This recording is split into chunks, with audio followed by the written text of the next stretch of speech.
ladies and gentlemen, with more than 18,000 registered participants and 580 speakers and 133 exhibitors.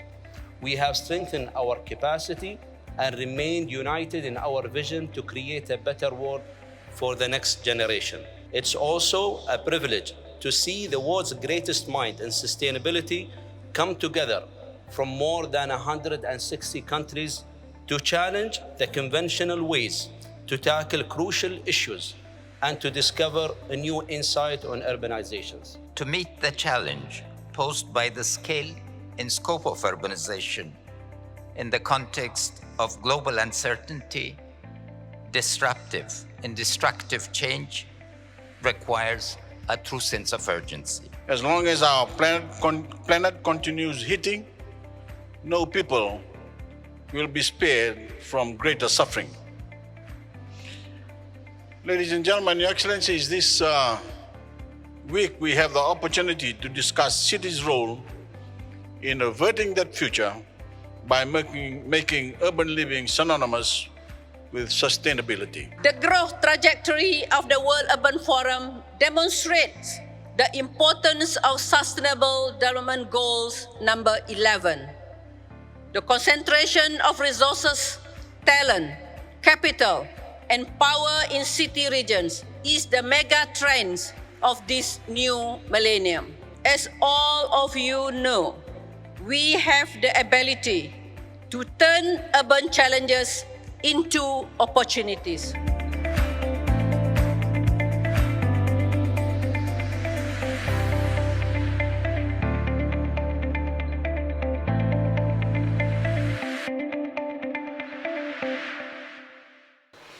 Your Highnesses, Your Excellencies, ladies and gentlemen,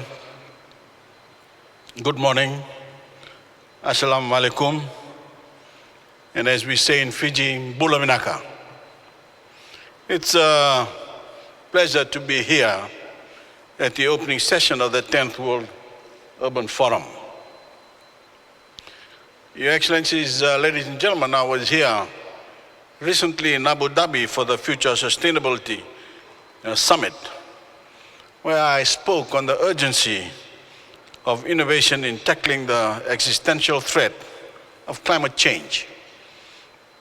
The moment I arrived back in Fiji, the full weight of that urgency came crashing down as I went from the airport straight to an emergency briefing on tropical cyclone Tino, the sixth cyclone to strike our nation in the past 4 years. And as I speak, we have another tropical cyclone heading our way. But whether it's the more frequent cyclones, the rising seas, or extreme waves of heat, Fijians aren't alone in enduring the deadly and devastating consequences of climate change. This is a global emergency. As long as our planet continues heating, no people will be spared from greater suffering. Ladies and gentlemen, Your Excellencies, this week we have the opportunity to discuss cities' role in averting that future by making urban living synonymous with sustainability. Over the past century and a half, cities and living standards have grown remarkably. But that progress has come at the cost of a warming world. Urban regions today are home to around half of the world's population and are responsible for 70% of total carbon emissions. This old model of development is untenable. If we continue to urbanize on carbon-intensive industries, the world's cities will crumble into hotbeds of inequality and extreme vulnerability. Your Excellencies, I could speak all morning about the suffering that the unchecked rise of carbon emissions will inflict on the world's urban dwellers. With 90% of urban areas located on our coastlines, cities are particularly vulnerable. But I don't see fear as our strongest call to action. I'm here to share a different story, a story of hope. Hope that cities can emerge as game changers for climate action while also lifting our people to new and better opportunity. Thanks to the leadership of future-focused cities, we know that serving our climate's long-term interests serves our citizens' best interests today. Many cities are already proving that climate actions means clean air, clean water, cooler temperatures, and better jobs. And these gains are not a generation away. They are improving people's lives right now. Small tweaks in design are keeping buildings cooler and shaving dollars off families' electricity bills. Walkable neighborhoods are keeping cars off the road, keeping the air clean, and keeping people healthy. Turning unused lands into public parks is mitigating flooding and bringing life and activity into communities. Transitioning to renewable power, such as wind and solar, is allowing cities to invest in clean public transport without emitting emissions and adding emissions. And lighting city streets with trees is cooling climates, restoring watersheds, ensuring clean air, and lowering stress, of course. These are outcomes any leader would strive to deliver for their people.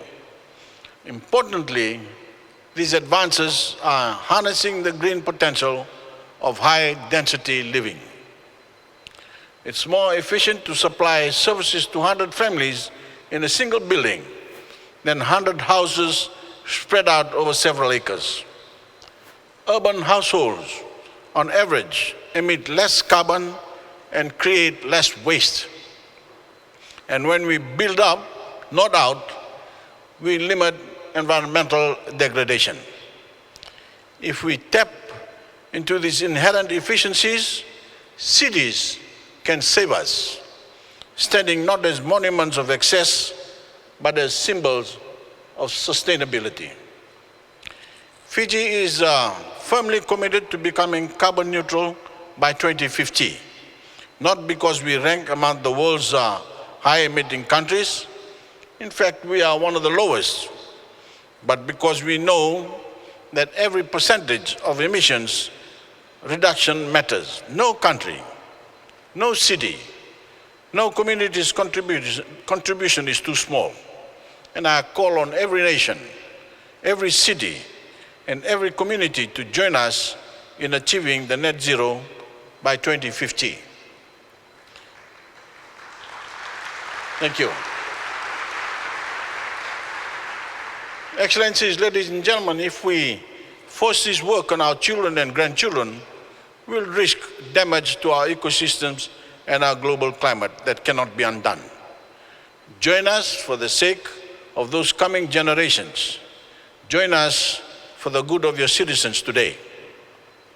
Your Excellencies, ladies and gentlemen, as I speak, a contingent of Fijian engineers from the Republic of Fiji military forces are in Australian communities ravaged by the recent bushfire crisis, another climate-fueled catastrophe. Watching the emotions from the Australian people that the assistance of our engineers has inspired has made one thing abundantly clear. In times of crisis, we see the best in humanity. It is leaders' task to tap into that innate human capacity for kindness and resilience, that instinct to lift up our fellow citizens and to live in balance with each other and the natural world.